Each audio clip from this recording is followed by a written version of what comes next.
What's going on, everybody? Happy Thursday. Welcome to another edition of Dangle Bet Selly, powered by FTN, right here on Game Plus Network, presented by Points Bet Canada. No Eric Young here with you today, but I got, as you can see, one of the best in the business. It is Pete Jensen from NHL, the director and senior fantasy editor, also the co-host of the NHL Fantasy on Ice podcast, which I think you already recorded this morning. So you are a busy man, as per usual, and I appreciate you stopping by. 5 games on the slate today, Pete. How are things? And I'm sure you caught the Sabres game last night to put up a 9 spot on the Columbus Blue Jackets. My goodness, Tage Thompson and company. Those guys are really putting on a show these days. Right. There's no better person to lead off with today than Tage Thompson, who we were just looking was drafted outside the top 100 on average, and he's up to 6th in Yahoo standard leagues. He's 3rd in the league in goals. He's 4th in the league in points. He's 3rd in the league in shots on goal. You can make the case he's been an MVP candidate this season for Buffalo, and just his ripple effect on the whole offense. The Sabres are leading the NHL in goals per game as of this morning, which is pretty incredible based on expectations. So Tage Thompson has it all. I mean, he's really been one of the 5 or 10 most dynamic players in the NHL this season. It's been fun to watch him turn his career around based on where he was just with Buffalo a couple of years ago when he was playing right wing and just kind of like flailing in their middle six and not sticking much at all. But he's been one of the best stories over the past calendar year for sure. He has. And, you and I were chatting before we got on here about, the contract that he got last season. And I know some people were wondering if he was worthy of that type of money. And now you're just like, my goodness, like if there was another year where the Sabres saw this and what he was producing at this point, like keeping this pace up, he'd get even more bucks, right? You mentioned MVP of the Sabres, definitely. I just took a quick little peek at our prop shop. He's 60-1 to win the MVP. I mean, Connor McDavid is just, he's absolutely crushing it. And Jason Robertson on the ice tonight again. He's been fantastic. But 60-1 is interesting for a little sprinkle. That's at Points Bet. And most regular season goals, most spots have them at 6-1, 7-1, 8-1. There is a couple 15s out there. But, man, he just loves to shoot the puck. I'm so impressed with him on so many different levels, Pete. Like, he's been playing in all different situations, power play, 5-on-5. I mean, big body, as we mentioned, loves to shoot. I mean, last night you could see the 5 goals, the 4 in the first period.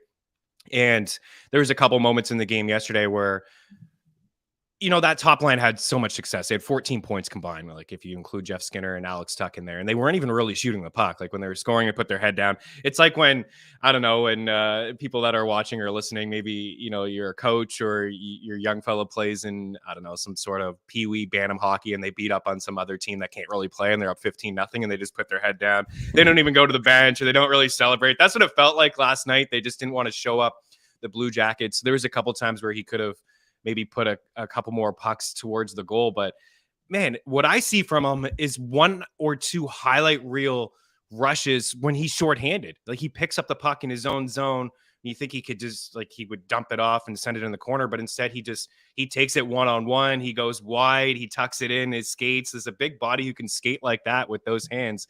It's really unfair. And he's quickly becoming one of the best goal scorers in the league right in front of our eyes, man.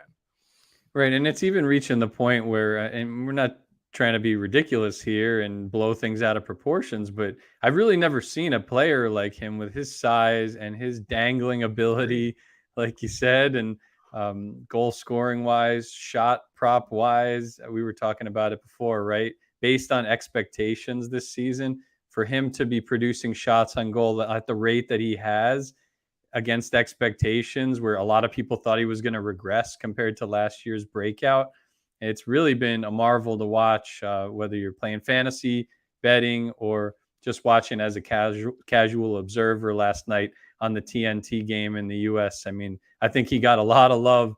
He got a lot of exposure last night that maybe could earn him some. Again, it's just a glimmer for the MVP.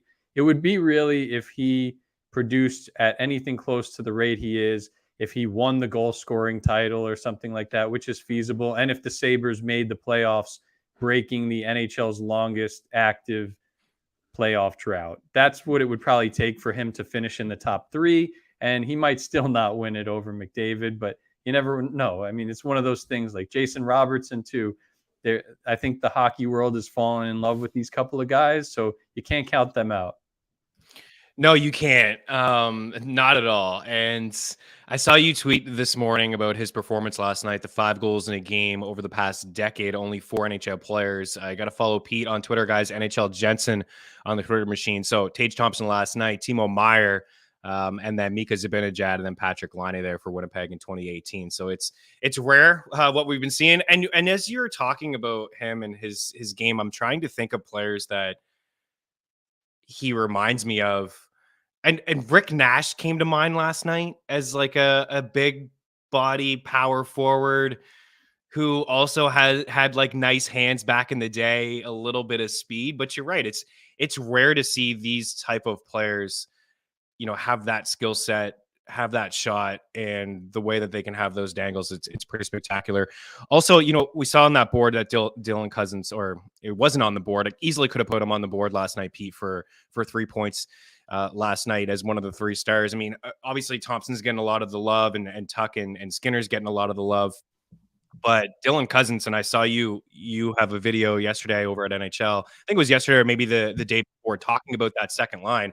Cousins is a guy that most likely scooped up in a lot of competitive leagues now just because of the run that he's on, but still looking at his ownership, it's roughly 60% wherever it is that you play, Yahoo, and ESPN. But man, the breakout is there's a couple players that are breaking out here in the Senators. We haven't even talked about Rasmus Dahlin. Like Cousins, what have you seen from him in that second line? I mean, as you mentioned it off the top, it's one of the most powerful offenses in the league right now, and it's not just Thompson. Right, and it's not just the power play, it's the 5-on-5 generation of chances from the second line of Jack Quinn, JJ Peterka, and Dylan Cousins. Cousins, of course, has that luxury of being up top on the first power play unit, which is top 5 in the league so far this year. So he's really racking up the power play points lately, and he has 4 straight multi-point games, including 2 straight 3-point games for Cousins.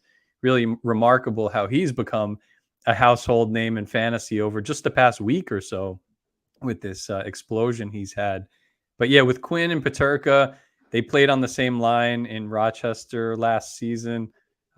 They were 2 players that I think a lot of people that follow the game as closely as we do said, maybe they're not going to be in the Calder Trophy race, but we could really see one or both of these guys maybe collectively have a big season to help Buffalo turn the page, and they were building from within. A lot of people were disappointed they didn't make any major moves in the offseason. It's because they have probably the best prospect pool in the entire NHL, the deepest. You could certainly at least make that case. So that's what you're looking at with those guys. I'd go out there and add in a deeper league Jack Quinn and or JJ Peterka and just roll the dice with one of the best offenses in the league. And those guys are on the second line making some magic right now. Absolutely.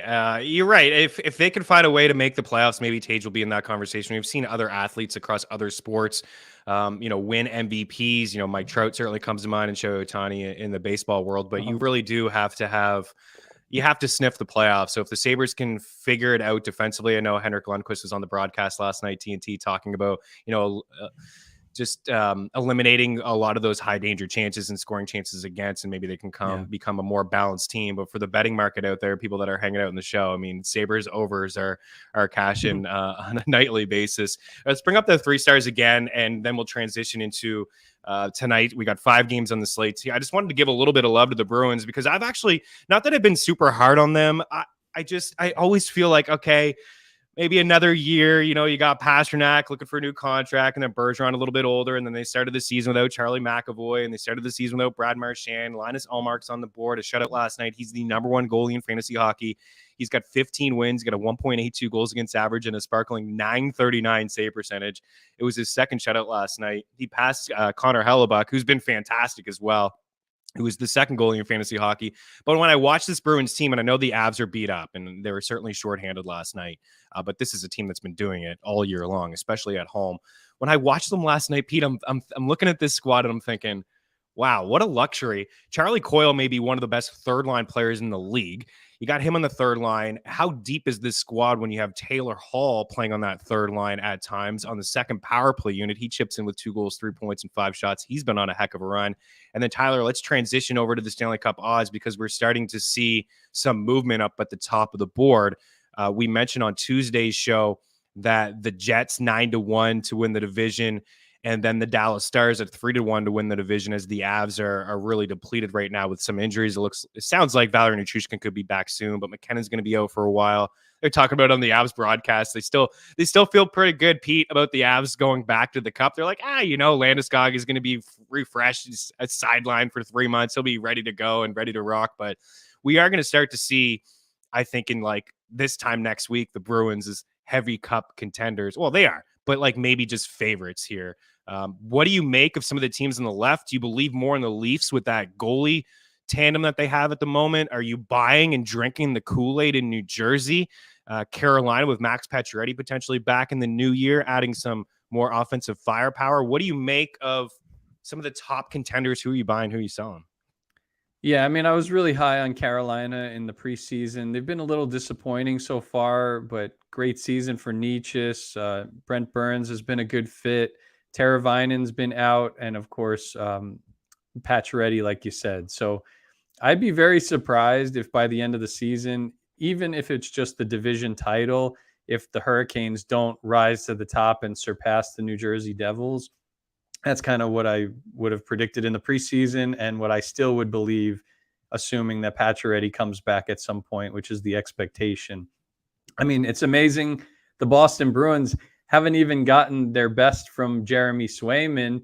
That was a guy I was really high on entering the season. Yeah. So I wouldn't be surprised if Ullmark came down a little bit over the course of the stretch run and Swayman, kind of improved over time and gave them a better tandem going into the playoffs. But yeah, I mean, I feel like especially Colorado got a lot worse in the offseason, losing so many guys like Kadri and Kemper and Burakovsky's better than ever now with the Kraken. Yeah. And they miss him. They miss having him right now. He'd be playing on their first line. So I do think Boston has a really good chance to win the Cup this year. And it's not just like overreaction to the first 2 months of the season or so. I mean, this team has 3 strong lines. They got McAvoy back on defense, 2 strong goalies. We like the coaching with Montgomery. He has a case for Jack Adams as we near the halfway point in the season this month. So yeah, I think Boston is the real deal. We've seen them get very close to either winning particular series or getting to the Cup final and losing in Game 7, 4 or 5 years ago. But yeah, this seems like a deeper, better team than that year when they lost to the Blues. So yeah, I feel like they've risen up the odds board for very good reason. And then, don't sleep on teams like the Calgary Flames, like the Edmonton Oilers, like the Florida Panthers, all teams that I think maybe are putting less of an emphasis on dominating every single night in the regular season in preparation of the playoffs, where I think we all expect them to be even better than they were last year. Yeah. So as I mentioned with the division there, as you see on the right, I mean, the Jets are playing really good hockey. They're up at top, the Central. They have a 6-point lead on the Avs. The Avs are sitting there with 27 points. It's going to be interesting to see the Avs tread water here over the next little bit to see if they can find a way to get into the dance. Of course, they just have to get there. And if they're healthy, they're obviously going to be able to make some noise. But you mentioned the Flames is like some pretty good long shot here. The Oilers is another one. Before we wrap up from this, I mean, the Kraken have been really good too. I don't know if anybody's really buying into them being contenders, but at 45-1 and 50-1, those are 2 teams that do stand out to me as value on the board because they are in playoff spots and they're playing really good. One team is getting very strong goaltending. The other team in the Kraken are finding ways to win despite mediocre goaltending again as in their second year in the league. I want to ask you about the Rangers because the Rangers went into Vegas last night. They had a very strong first period. In the second period, I thought the Golden Knights overtook them, but then in the third, the Rangers just powered because Zibanejad had like zeros across the board. All of a sudden, this guy ends up with a few points, a bunch of shots on net, and New York finds a win. Have you guys been talking about Igor Shesterkin as a potential buy low candidate? I know you've adjusted some of your rankings. I have as well. Guys like Logan Thompson have moved up fantasy hockey goalie rankings. Ilya Sorokin. You mentioned Allmark. I love the call with Swayman. I think we could see the Bruins, just as they continue to cruise, maybe they just go 1-for-1 down the stretch, and both goalies kind of eat in the final 6 weeks of the season. Yeah. Are you still believing in the Rangers squad, or do you feel like when you watch them, there's something missing? Because that's how I feel when I watch this team. There is something missing. They lost a lot in the offseason. It's an adjustment period. They lost, 3 of their top 6 forwards when you look at Andrew Kopp, Ryan Strome, and Frank Vetrano.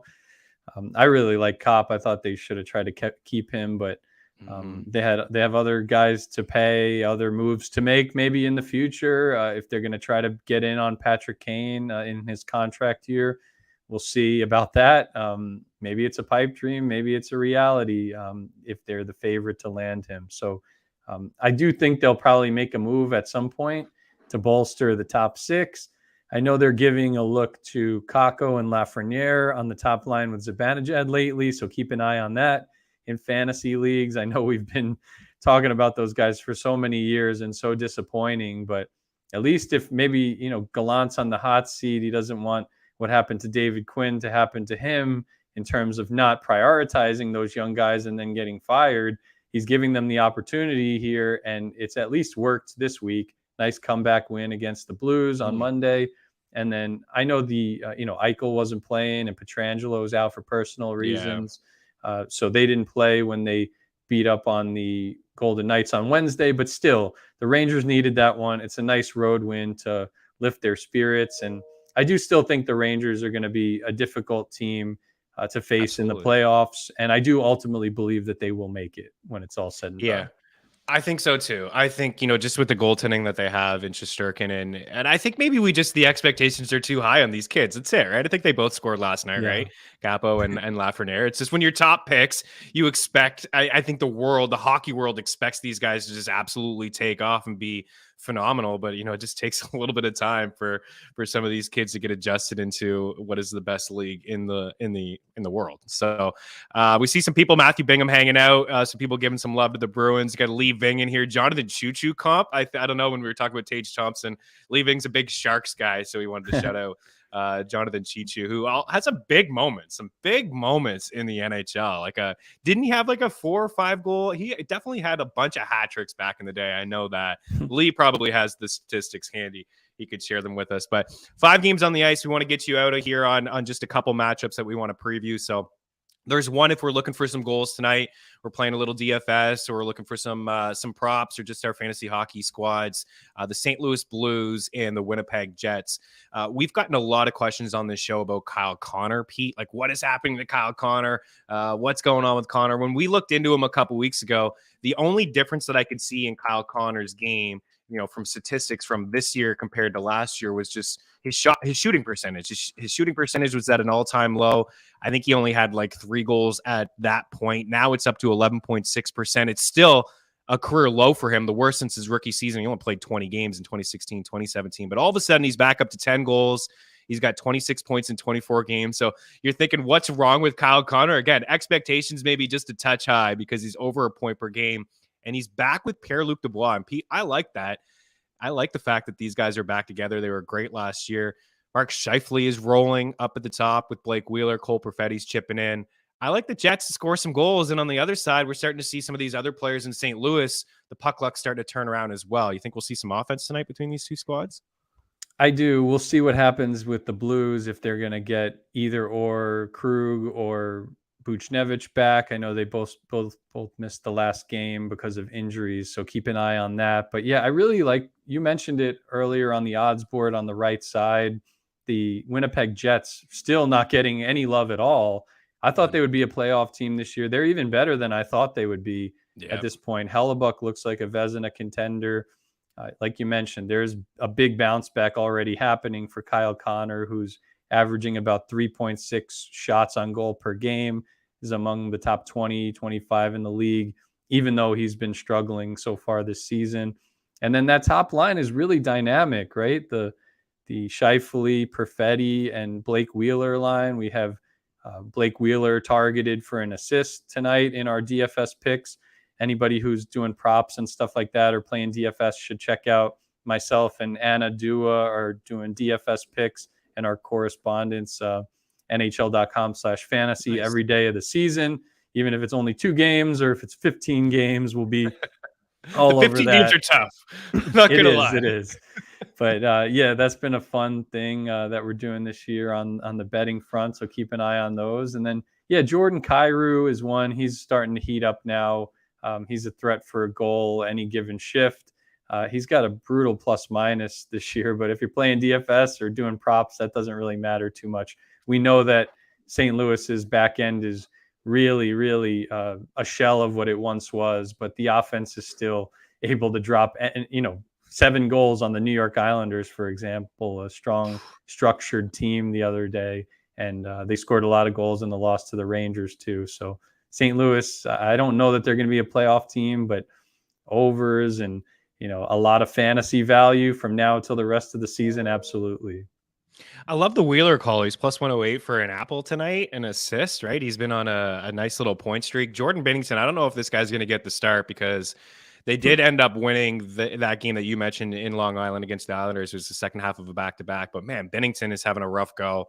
A lot has been made. I know you follow on social media. Everyone wants to take shots at this guy. And you know what? It's hard not to with some of his antics on the ice. But lately, keeping the puck out of the net has been an issue for him. He's allowed at least 4 goals in 3 straight and 5 of his past 6 starts. In fact, 6, 4, 4, 3, 4, and 6 over his last handful of hockey games. He checks in with an 889 save percentage and a 342 goals against average. So rough go for him.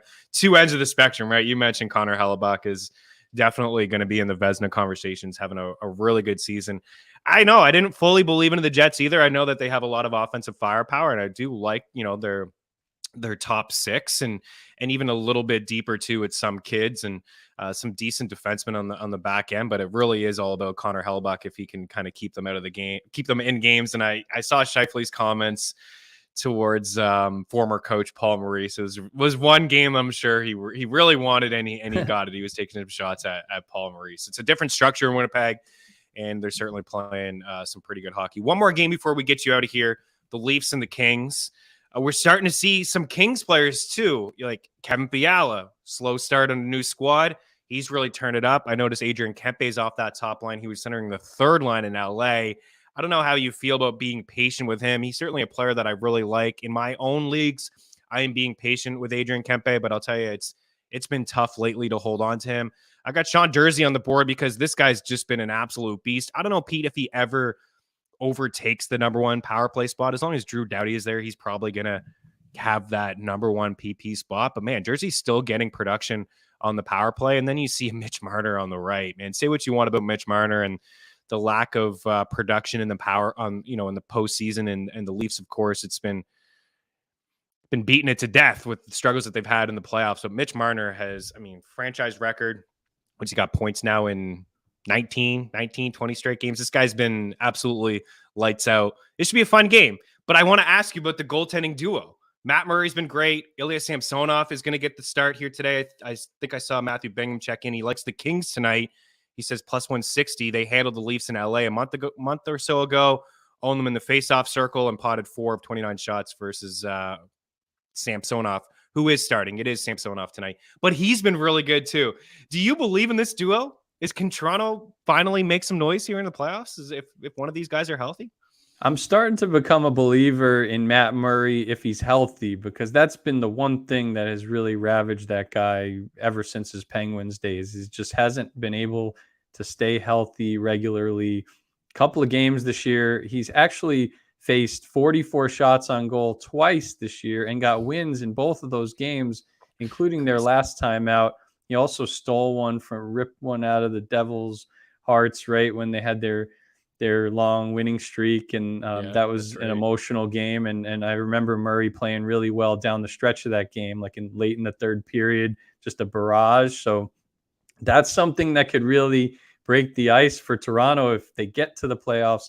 If Murray's healthy and they could lean on him to steal a game or two in a 7-game series, that could be a total night and day type thing for them, for a guy like that who's proven in those times in the past that he can be a clutch performer in the playoffs. Absolutely. So that's what I'm looking at there. Samsonov, I liked what I saw from him prior to the injury, but wonder if he's going to be a little rusty in this matchup. The Kings, like you said, are very deep, 3 strong lines, 2 strong power play units. When was the last time we saw a second power play defenseman have power play points in 6 straight games? Unreal. I know it's happened a bunch of times with 5, but I think it's only happened like a few times in the past decade. So what Jersey's doing, definitely take notice of that in all fantasy formats. I also really like guys like Trevor Moore, Arthur Kaliev, I think are just unsung heroes for the Kings. The Kings are not very consistent. I don't think they're going to do much damage in the playoffs, but they're going to probably get there just because their offense is so deep. Yeah, their offense is really deep. I have some questions. I think you have the same questions I have about their goaltending, right? They need somebody to step up. Copley comes in there, and I was watching the broadcast the other night when they played the Sens, and the LA guys were on the broadcast. They just thought like Copley was going to get a lot of shots, and they were going to talk him up. And he's like, man, he hardly saw any rubber at all. But I would imagine they're going to give him another opportunity. I don't know if they've announced the starting goalie in LA tonight. They haven't, so we'll see if it's quick. The Kings do have a back-to-back, and I know you guys talk about 4-game streams and fantasy hockey pickups on your podcast as well. Four games for the Kings this week, and one of 2 teams to play on Saturday and Sunday. So keep an eye on some of these players, as Pete just mentioned. Maybe a Victor Arvidsson, 2 goals the other night. He's a very streaky goal scorer. You got Philip Deneau going into Montreal against his former squad. It's a good match. I think Saturday against the Habs, and I believe Sunday against the Blue Jackets. So if you're streaming for the weekend, I mean, you take a look at some of those LA players for sure. Pete, we'll get you out of here on this. Tell people where they can find you, listen to the podcast, and then, just give some love to all the great stuff you're doing over at NHL. Thanks, Chris, and right back at you. Yeah, NHL Fantasy on Ice. Go and check it out. We do a betting episode once a week, NHL Action Network collab. Do 2 fantasy shows a week on Monday and Thursday. Cool little twist last year. If you're a football fan, we had Mike White on our show, the Jets quarterback. It's a fun listen, good crossover. He's a huge hockey fan, so go back and listen to that. He's a Florida Panthers fan. He's going to the All-Star game this year. He said whether, and I was joking, I was saying, you got to get to the Jets to the Super Bowl first because I'm a Jet fan. But he's like, I already have my plans for the week before, that weekend. So down in Sunrise, Florida, the All-Star game, remember, everybody's going to be down there. It's going to be a fun time. So yeah, go check that out. Check us out on NHL Network. If you're in the US, we do a fantasy segment, me and Anna Dua, every Monday during the regular season. So that's been fun. DFS picks, NHL.com/fantasy, and all of our rankings. Compare them to Chris's, meet in the middle, forward rankings, D, goalie, and top 200 usually posted every Tuesday. So don't make any moves in fantasy before consulting with Chris and myself, Nick Alberga.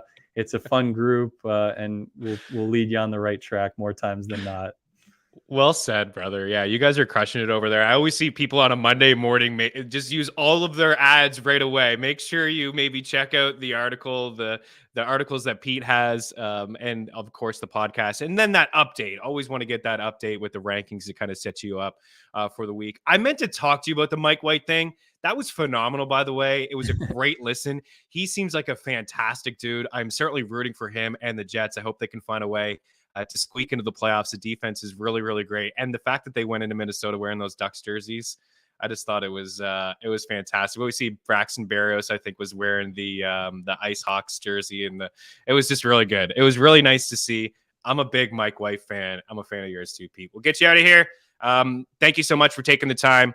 Pete Jensen, NHL Jensen on the Twitter machine. Check out NHL Fantasy on Ice podcast. It will do you a lot of good. Have a good one, Pete. Thanks, Chris. Always appreciate it. Great show. And yeah, after last week, I feel like the Jets can at least hang with any team in the NFL, home or road. Absolutely.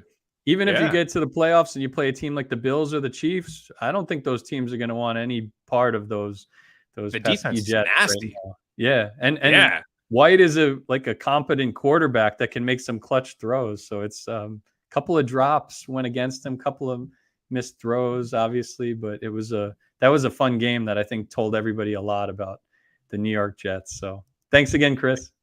All right. Have a good one, dude. We'll talk to you soon. All right. Pete Jensen there. We're going to continue the show here on, that's right, on our YouTube page, on Game Plus Network. So we'll get into some of the games and get some picks and things going like that. Man, yeah, Mike White, my goodness. It's good stuff for Garrett Wilson too, right? Garrett Wilson looks like an absolute baller. But we're here to talk some hockey. So I have some NHL picks already in the tracker that I can share with you, and we'll roll through some of these games. Yesterday was a pretty good day. From a personal standpoint, it was a very emotional day, and I appreciate everybody who has reached out to me. But yesterday was pretty solid. We had an 8 or 9 unit day.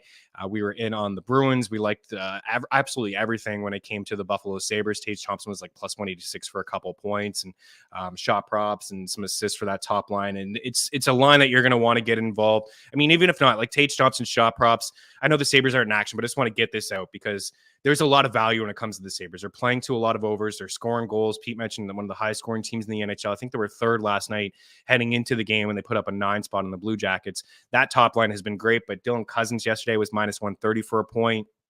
Jeff Skinner was plus 160 for an assist. He had 4 apples. Alex Tuck has been plus money for an assist. Even Tage Thompson has been plus money for an assist because books are just, obviously you see him shooting nonstop and you just figure, the goals are going to be there and people want to hammer the shot props. But ultimately, that line has been one of the best lines in hockey, even since they were put together last season. So let's start here, kind of refresh. We have about 16 minutes or so in the show to get through these 5 games, and we can do it. Let's start here in Tampa Bay. The Bolts are minus 190. Best possible odds using our prop shop parlay calculator. Both links, both free, and links inside the description of this video.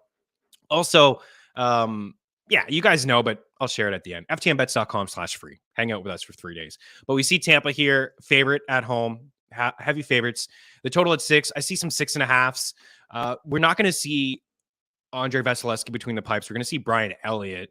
Brian Elliott's just been okay. I mean, you see the record is 5-1, but he has a 3.62 goals against average and an 886 save percentage. So he hasn't been great.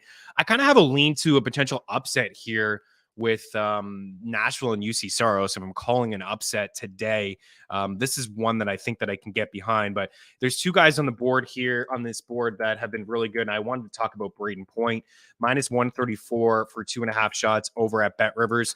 Point was one of my favorites. I mean, honestly, shout out to Anthem Sports Entertainment, giving me an opportunity years ago at FNTSY to talk some fantasy hockey. And I remember talking about Braden Point.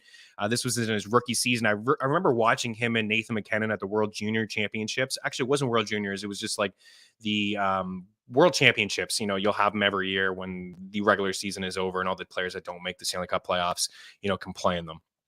Tage Thompson, probably going to be a highlight over for Team USA. But Braden Point was playing with Nathan McKinnon. I'm like, man, who is this Point guy? My goodness, he is just so fast. There's not a lot of players that can keep up with Nathan McKinnon.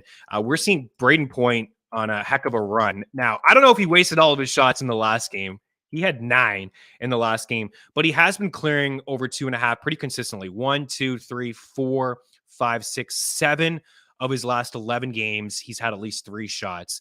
I don't feel confident when we're talking about shot props here. I don't feel confident really in anyone else in this Lightning team. Stamkos has some moments and he goes through them.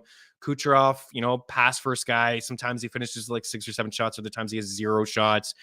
They've been messing around on the power play with Sergachev on the first unit, a little bit of Victor Hedman on the first unit. But for me, it's looking at shot props here at a decent price at minus 134. I'm going to go over 2.5. For Braden Point. And I think, at plus 110 for an assist is pretty interesting. One thing that we did hit the other day was I don't want to get too involved with this game because I don't know. I just have this weird feeling that the Preds are going to be able to go in there and win the game. And UC Saros has kind of turned the corner a little bit. I know that Eric would come in here and probably call Ryan Johansson anytime goal, or maybe I'd say he probably would go with Stamkos or Matt Duchene, as Duchene's been kind of cooking as well. But Nicholas Paul, I think I'll do this again with Paul to have a point. He's minus 102 for a point. He's plus 200 for an assist. As long as I just got to double check, guys, the lines here. I looked last night, morning skates here happening. We're starting to get some adjustments. So it is still, they have messed around, and I knew they would. I knew that they would do this. It was only a matter of time. So the morning skate, they got Anthony Cirelli up on that top line with Hagel and Point, and they got Kucherov, Stamkos, and Nick Paul together. So Nick Paul on that second line on the left side with Stamkos and Kucherov. That's pretty nice. I figured they would get Anthony Cirelli inside the top 6. He's too good not to be inside the top 6. So they've taken Alex Killorn and put him on the third line.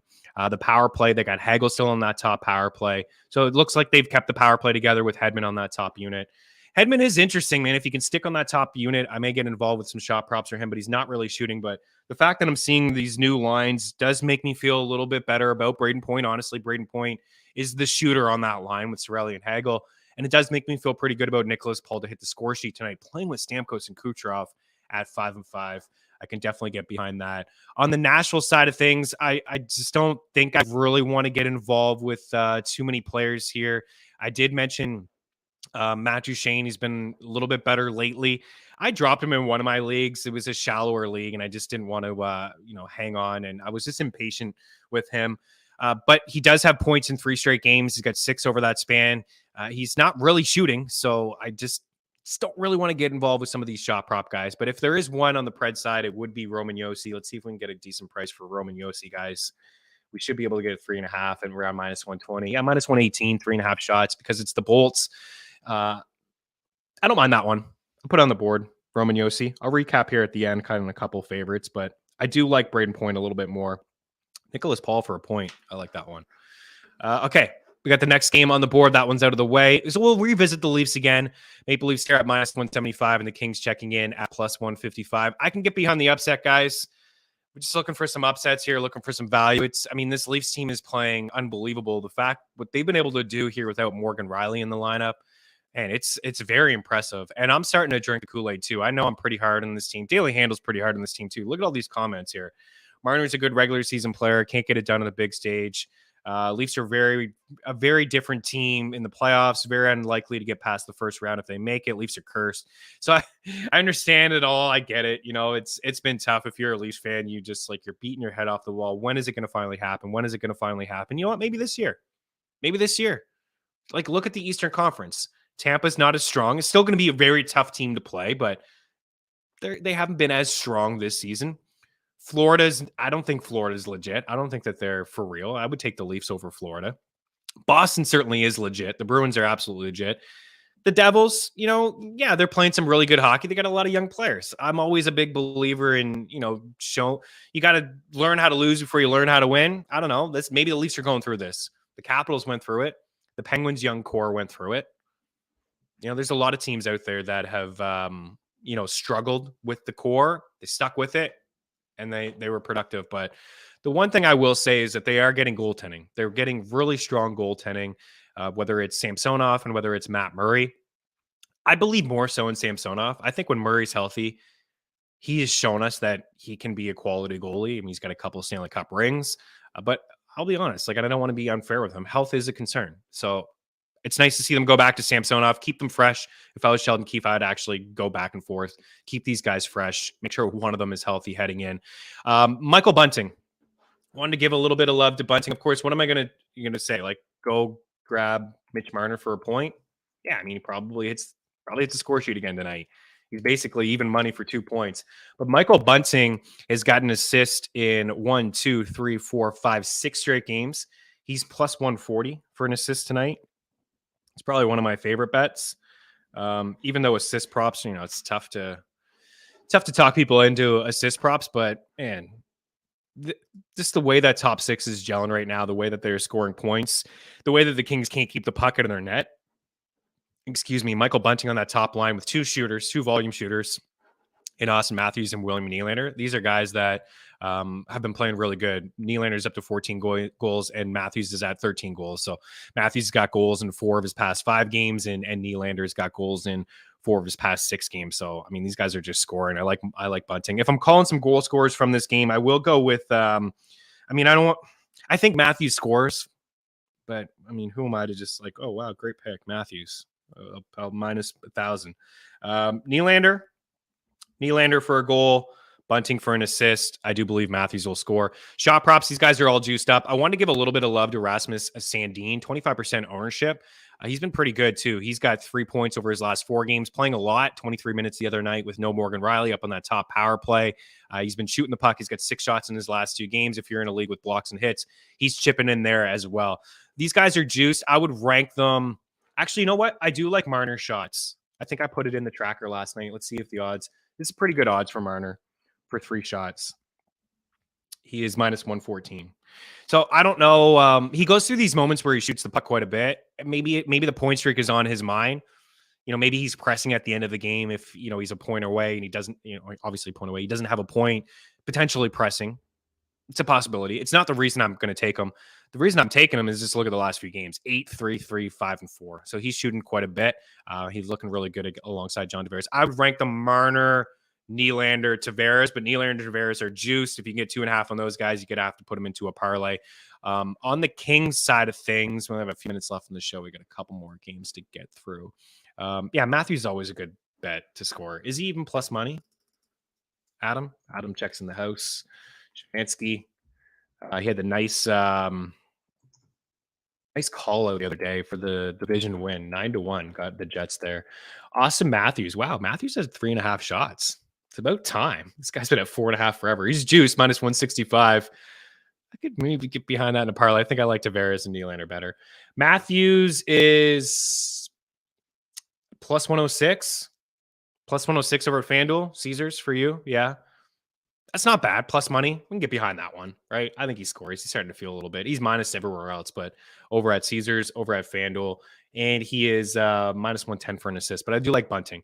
On the LA side of things, man, there's a couple players that are certainly on my radar when it comes to the Kings. Victor Arvidsson is one. He goes through these moments, as I said earlier with Pete, where he likes to shoot the puck. It's just the Leafs don't give up a whole lot. They're pretty stingy 5-5, and this is part of their winning streak. I know that they allowed a ton of rubber against the Stars the other night. But overall, like 5-5, they are pretty stingy. We're getting plus money for Victor Arvidsson, 2.5 shots, plus 116. I'm going to have to write that one down. I'm going to get involved with that one, guys. 4 shots, 7 shots in his last 2 games at 11 shots. There's not a nice track record. If you go back and look at the games, there's a lot of 1s and 0s on there. But I just got this feeling about Arvidsson. I really like the way that he played the other night. I think he's a really good stream the rest of the way. You got the Kings playing 2 games this weekend, Montreal and Columbus. And then after, to start next week, you got a matchup against Buffalo. Sean Durzi, if you want to ride that out, you want to take maybe a shot on him to get a point. He does have a power play point in 6 straight games. Kempe, you got to stay away from him, just being on the third line. And then Kevin Fiala. Kevin Fiala has just been too hot to ignore. Let's see if we can get plus money on a Kevin Fiala assist, and then we can move on. Plus 140 for a Fiala assist. And that's pretty good. He's got 6 assists in his last 4 games. He's got 21 helpers on the season. Plus 140 is pretty solid for him. Okay. If there's a goal from that game, I'm going Arvidsson. Arvidsson, people. He's having a big night. Big night, Victor Arvidsson. All right, Detroit and Florida. Florida checking in here at home. Oh, man, I'm feeling dogs today. I kind of like the Wings. Minus 195 for Florida at Bet Rivers, and then plus 175 for Detroit. Do we have any word? When I checked this morning, there was nothing on Anton Lundell, and there was nothing on Alexander Barkov. These are very important players for the Florida Panthers. I believe we called an upset. Was it on this show or was it the other day? The Jets were at home. They were plus 100 at home to beat the Florida Panthers. The Panthers are just too thin at the moment down the middle of the ice. And you know what? Detroit's playing really good hockey, right? They're hanging around the playoff spot. They played a bit of a slow pace. They're getting strong goaltending. They don't give up a ton. And last year they were a team that really struggled to kill penalties, and they struggled allowing a lot of rubber. So looking at Barkov here, the latest on Barkov, he's expected to return to the lineup tonight. He's had an pneumonia. That makes a lot of sense. He's been out for a while. Okay, scrap it. We're not getting involved. We're not getting involved with the Red Wings. It's not doing it with Barkov coming back. That's tremendous. So the lines could shuffle up a little bit. We'll probably see Bennett drop down to the second line with Sam Reinhart. Maybe you put Barkov there with Verhaeghe and Matthew Tkachuk. Verhaeghe's the guy that I really wanted to talk about here for a shot prop. Carter Verhaeghe, he's been pretty consistent, really. There's been a lot of games where he's had 4 shots, 5 shots, minus 125, Carter Verhaeghe. It may be my favorite shot prop on the board, guys. Carter Verhaeghe, 2.5 shots, minus 125. And then Dominic Kubalik. Dominic Kubalik on the other side. It's either Kubalik, Larkin into parlays, or Perron, who's been a little bit inconsistent. But Kubalik minus 138, for 3 shots here tonight. I know it's Florida and it's at home and they dominate possession, but Kubalik has been the trigger man on the power play. When I watch this guy play in the power play, they look to get it over to him. I don't like the ice time of the last 2 games, 13 minutes, but he has cleared in 2 straight 3 and 4 shots. In fact, he's cleared in 1, 2, 3, 4, 5, 6, 7 of his last 8 games. Had a game with 7 shots, a game with 5, and a game with 6. So Kubalik, Panthers probably win, but I'm not getting involved. It's a stay away. It's like Detroit or nothing for me. It's a bit of a stay away. I just can't get involved with the -200 on home ice. I like the Jets though, -115 on the road and to take on St. Louis. I like that one quite a bit. I like Winnipeg. I like the way that they're playing. The Blues have just been inconsistent. I mentioned Jordan Bennington's numbers earlier in on the show. Bennington has really struggled, and we're starting to see Kyle Connor kind of pick it up a little bit here in the bet tracker. Last night, I put Kyle Connor for over 3.5 shots, and we're getting plus money. I like it. Kyle Connor over 3.5 plus 100 over at Bet Rivers. He is plus 186 for 2 points is very interesting to me. If I'm looking at a long shot bet tonight, Connor for 2 points, but he is plus money for a goal. Connor, we got a goal. We only got about a couple minutes left in the show. We'll get through this last game. Kyle Connor, plus 145 for a goal tonight. I like Pierre-Luc Dubois. I love the call from Pete. Blake Wheeler assist. That's on my sheet. Plus money for Blake Wheeler assist. Just the way that he's playing, right? And Scheifele's playing pretty good as well. Pierre-Luc Dubois should be plus money for an apple. And he is plus 120 for an assist. Pierre-Luc Dubois and Kyle Connor. We're going to get a Kyle Connor goal, and we're going to get a Pierre-Luc Dubois assist. And on the other side, the only blue that I really trust is Jordan Kyrou. That would be the guy for me. The final game of the night, Dallas, I put them in to win in 60. They're playing the Ottawa Senators. They're on home ice here tonight. You see the odds have changed just a little bit from -180 to -190. For them to win in regulation tonight is -125. I like them. I think that they're just so sound. I think they're a really good team on home ice. And I'm not a full believer in the Sens. Part of me feels like the over could hit because I think that the Stars could probably get 4 goals themselves. But if it's Ottinger, he was a little bit shaky. If he gets the start tonight, I could see like a 4-1 game or maybe even a 3-0 game. I know the Sens do have a little bit of offensive firepower, but Cam Talbot has been decent for the most part. He really struggled the other night. I'm not breaking any news here with Jason Robertson. But what can we have, Jason Robertson? Can we get Jason Robertson for a 2-point night here tonight? There we go. Robertson plus 146. This is like the only way that you can take him now because he is minus money for a goal. I'm seeing plus 104 for a goal. That's kind of in the Kyle Connor range and Austin Matthews. So those are like 3 obviously amazing shooters. We're not breaking any news, but those guys are plus money for goals tonight. And I get behind the shot prop too. Robertson, 3.5, minus 137. Pavelski assists. is plus money tonight. It just kind of correlates, right? Robertson gets the goal. Joe Pavelski gets the assist. He's plus 106 for an assist tonight. Before we get out of here, I do want to give some love to Tim Stützle as well. Tim Stützle's been playing really good. Adam, I like the Scheifele call. We were on Scheifele the other night for 3 shots. He burned me. He did get 2 goals. Yeah, Scheifele with Wheeler. If you think Scheifele's going to score tonight, Wheeler gets an assist. Scheifele's in there maybe for a goal. Tim Stützle, I'll take this at plus money, even though it is the Stars and it's pretty stingy. Tim Stützle plus 108 for 3 shots here tonight. And maybe to hit the score sheet, whether it's an assist or a goal, he's been really, really good. I mean, he's got points in 1, 2, 3, 4, 7 of his last 8 games. He's up to 27 points in the season. He had 5 shots in his last game. He's clear 2.5 and 4 of his past 5 games, 3, 3, 7, 2, and 5. So Stützle is on my card as well. No confidence in EY Sens. No, I'm not going to take them. I'm a sucker for the Stars. So on the way out, I'll say goodbye to Game Plus Network for now. Game Plus, appreciate you. Good luck on the ice. We'll be back on Tuesday. Hopping over to FTN Network YouTube page to get the final couple plays here. Mean Streets is starting here in just a couple minutes, so I will wrap up in just a second or two. But good luck on the ice tonight. This is what I am thinking here as we wrap up.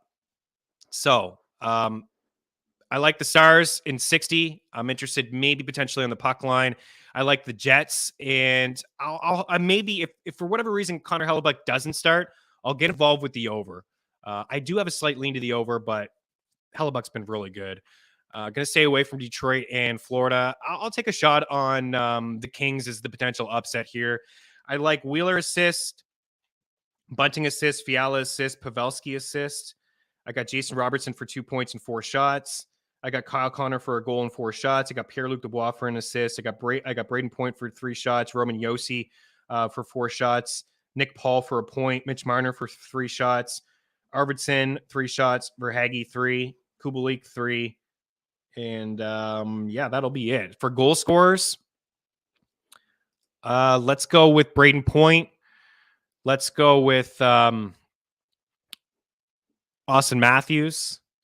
Let's go with Carter Verhaeghe, Kyle Connor, maybe Kyle Connor and Scheifele. The Blues, Kyrou, Tim Stützle, Jason Robertson, and away we go. Good luck today. Don't even need to mention Robertson these days. He's an auto bet. I know. I just waste all my time talking about Jason Robertson. Heiskanen has been firing lately. Same with Pavelski. I noticed Pavelski. I was going to do Pavelski shot props.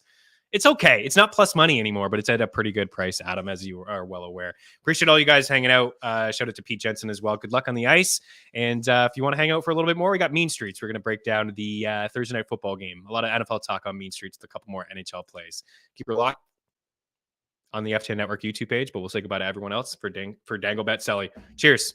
Talk to you soon.